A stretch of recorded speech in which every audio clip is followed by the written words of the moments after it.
Hello there students, मेरा नाम है आदित्य तिवारी और आप सभी को मैं बताने जा रहा हूं कि ये 5 गलतियां आप भूल कर भी नहीं करेंगे एग्जाम्स में। जैसा कि हम सभी को पता है कि 24 फरवरी को हमारा इंग्लिश का एग्जाम होने वाला है और हम सभी इसके लिए अच्छे से तैयार होंगे, मैं ये उम्मीद करता हूं। तो चलिए शुरू करते हैं वो चीज़ें जो हमें नहीं करनी है और किन चीज़ों का हमें ध्यान रखना है। सबसे पहली चीज़ है टाइम मैनेजमेंट। हम सभी एक चीज़ में मौका आते भी हम भूल जाते हैं। क्या हम भूल जाते हैं कि हम अपना टाइम मैनेजमेंट गलत कर देते हैं।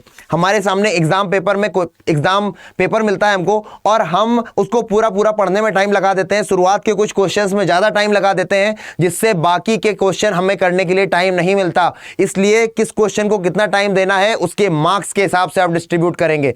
रीडिंग वाले सेक्शन में ज़्यादा टाइम नहीं देते हुए पूरे पेपर को आपको करना है, तो टाइम मैनेजमेंट अपना सही रखना है। तो आप अपना टाइम मैनेजमेंट सही रखेंगे। दूसरी बात, अटेम्प्ट ऑल क्वेश्चंस। ये बहुत ही इंपॉर्टेंट है। अगर आप सभी क्वेश्चंस अटेम्प्ट नहीं कर रहे हैं तो आप अपने पैर पर कुल्हाड़ी मार रहे हैं। आपको आता हो ना आता हो, आपको अटेम्प्ट सभी क्वेश्चंस करने हैं। कुछ ना कुछ तो आप लिखेंगे ही, कुछ ना कुछ तो आपने पढ़ा ही होगा। क्योंकि जब आप पूरे क्वेश्चंस अटेम्प्ट नहीं करते हैं तो जो एग्जामिनर आपकी कॉपी चेक कर रहा होता है, जो इन्विजिलेटर आपकी कॉपी चेक कर रहा होता है, उसको ये हिंट मिल जाती है कि ये बच्चा प्रिपेयर नहीं था। आप कोई भी इन्विजिलेटर पूरी कॉपी चेक नहीं करता है, पूरी कॉपी नहीं पढ़ता है। वो बस देखता है आपकी राइटिंग, आपका फॉर्मेट, कि आपने किस तरीके से आर्टिकल लिखा है, किस तरीके से लेटर लिखा है, किस तरीके से आपने उसको सही तरीके से लिखा है या नहीं लिखा है। ये सारी चीजें देखता है। इसलिए आप अटेम्प्ट करेंगे सभी क्वेश्चंस। तीसरी बात जो है कि try to be to the point. आप कोशिश करते हैं ना, कभी कभी जब आपको कोई बात नहीं आती है बढ़ा चढ़ा के लिखते हैं।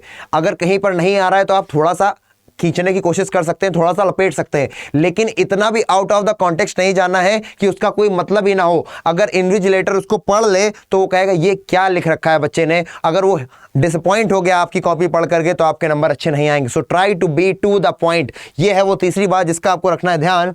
चौथी बात क्या भैया, focus on reading part as well. आप सभी रीडिंग पार्ट को स्किप कर देते हैं। अभी भी हमारे पास कुछ दिन बचे हैं, हम रोज क्लासेस लेकर के आ रहे हैं, तो अगर आप उनको देखते हैं तो भी आपका काफी फायदा होगा। और आपको रीडिंग पार्ट पर खास ध्यान देना है, क्योंकि आप रीडिंग पार्ट पर ध्यान नहीं देते हो। इस पे ध्यान देना बहुत ही इंपॉर्टेंट है। आप रटने में लगे रहते हो पोएम्स को, प्रोज को, लेकिन आप reading part, unseen passage, articles नहीं लिखते हो और उसके फॉर्मेट के ही नंबर होते हैं। तो अगर अभी तक आपने गो थ्रू नहीं किया है चीजों के फॉर्मेट को, then go through from all these things which are required. और जो लास्ट बात है हमारी वो है कि हमें क्या करना है, हमें पैनिक नहीं करना है। सबसे लास्ट बात, मुझे पता है कि आप सभी के एग्जाम सर पर है, प्रेशर होगा सोसाइटी का, पेरेंट्स का, खुद पर भी कि मुझे अच्छे नंबर लाने हैं। प्रेशर में मत रहिए। आप सभी नौजवान हैं, आप सभी मेहनत करते हैं, इसीलिए आपके पास ये डर है कि क्या होगा पेपर में। आपने मेहनत की है, आपका पेपर अच्छा होगा, सो पैनिक नहीं करेंगे। एग्जाम पेपर जब आप एग्जाम हॉल में बैठेंगे, आराम से सांस लेंगे लंबी और परेशान नहीं होंगे। और कोई परेशानी या समस्या है तो आप कमेंट बॉक्स में